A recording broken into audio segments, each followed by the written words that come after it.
friends! Today, I want to show you some plants that grow almost without any light in my house. They are, so to speak, in the shade, standing in a corner near the shelves. They don't have any additional lighting, and natural light barely reaches them. However, despite that, they grow quite well. I thought you might be interested in seeing such an overview. Perhaps you would also like to decorate a remote corner of your room with something green, interesting, and light, tolerant. Plants that don't require bright light. For example, one's placed a meter away from a north-facing window. And here is the first plant that appeared in my collection. It's a gift, Dracaena marginata. It was much smaller in size. Over these 5 years, it has grown about 3 times its original size. It has young leaves with a red margin. Very cute. Of course, variegated forms look even more interesting, but they require more light. However, this beauty grows in such shade and feels good. The dry tips are not related to the lack of light. It's simply my fault. I constantly forget to water it on time. It often happens that even large plants that I see, I forget to water because I somehow forget about it. So, this beauty is Dracaena. I also have another Dracaena that appeared later, and it is also light tolerant. It is commonly known as the corn plant. The official name is Dracaena fragrans. There are also variegated forms, but they require more lighting. This beauty will look good even far from a light source and will feel quite well. But again, being who I am, I forget to water it, and that's why it has leaf tips like that. Here, the situation is a bit better. Maybe the lighter leaf is due to the need for repotting or simply fertilizing, which I will do today. These are the beautiful Dracaenas I have. Now I will show you a few more specimens suitable for dark corners of the room. This lady with fern-like leaves is called Homalomena. It has large leaves that are pleasant to touch. Here there are 2 or maybe even 3 plants planted together. It also grows without light, even without regular lighting. In semi-shade. The only thing is that I also forget to water it. Here. Oh, it has a label.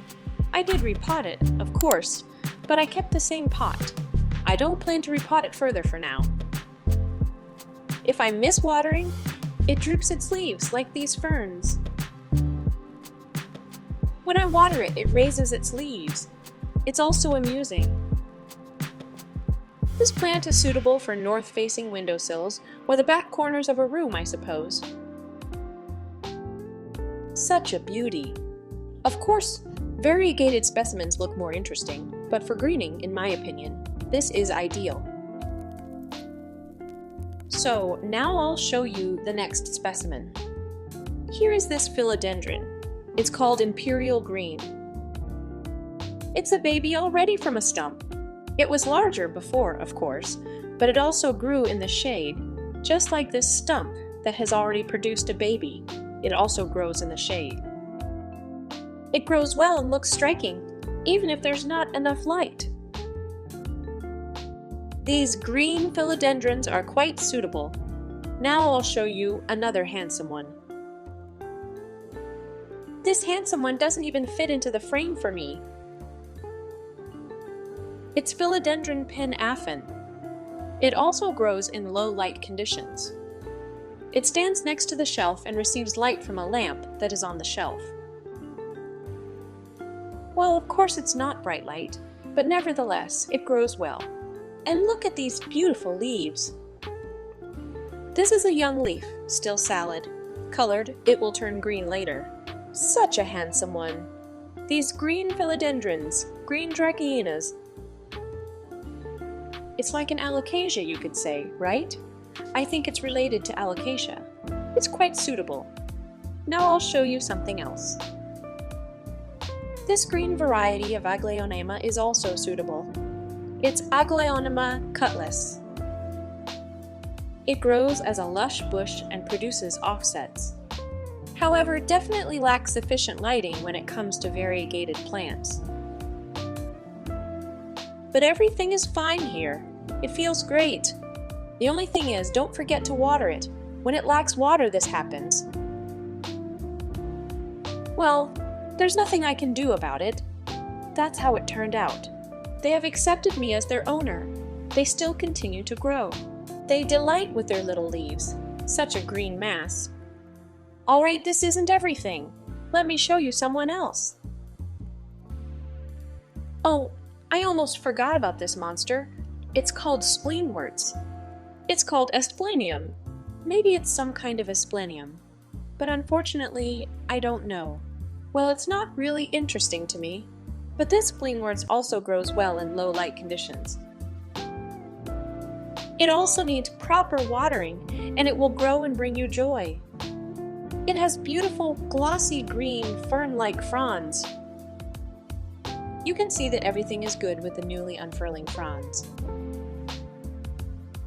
And it's also visible there.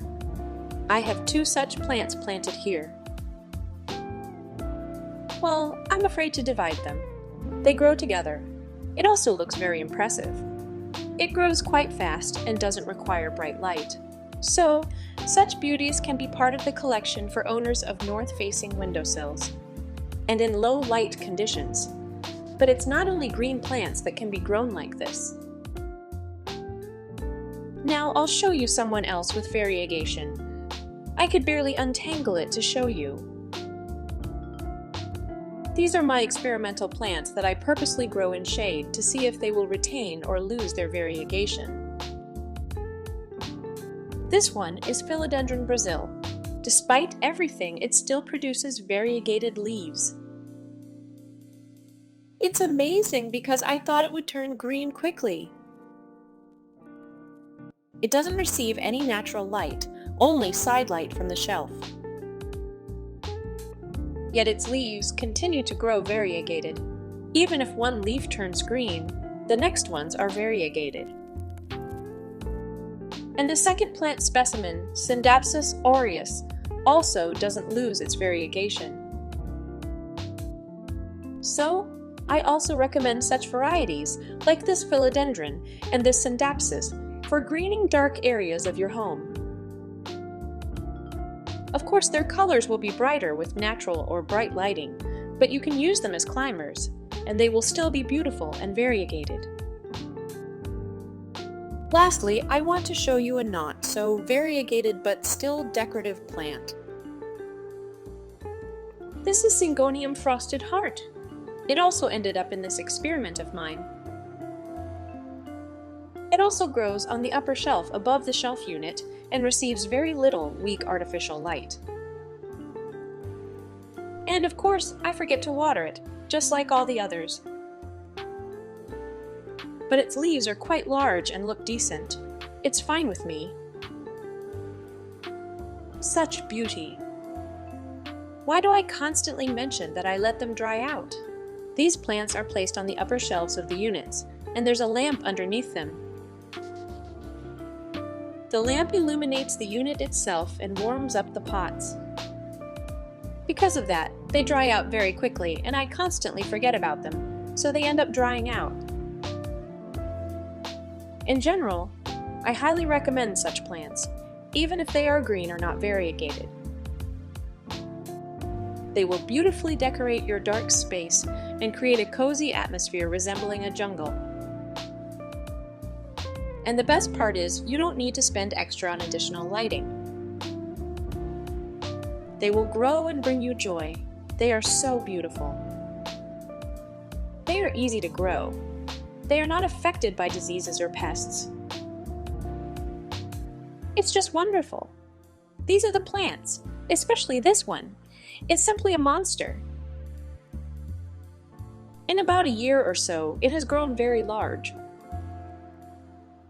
I think that's all I wanted to say. If you have any questions about these plants, feel free to ask, and I'll do my best to answer. I'll do whatever I can to help. If you have any suggestions on what to make a video about, write to me. I'll be very interested. I also know about Hoyas. I'll show you more. And this won't be the only video about Hoyas because I have many of them. Some people have asked me questions about Hoyas, and I'll try to answer them. Well, that's it. Thank you all for watching. Let peace come sooner. See you in the next video.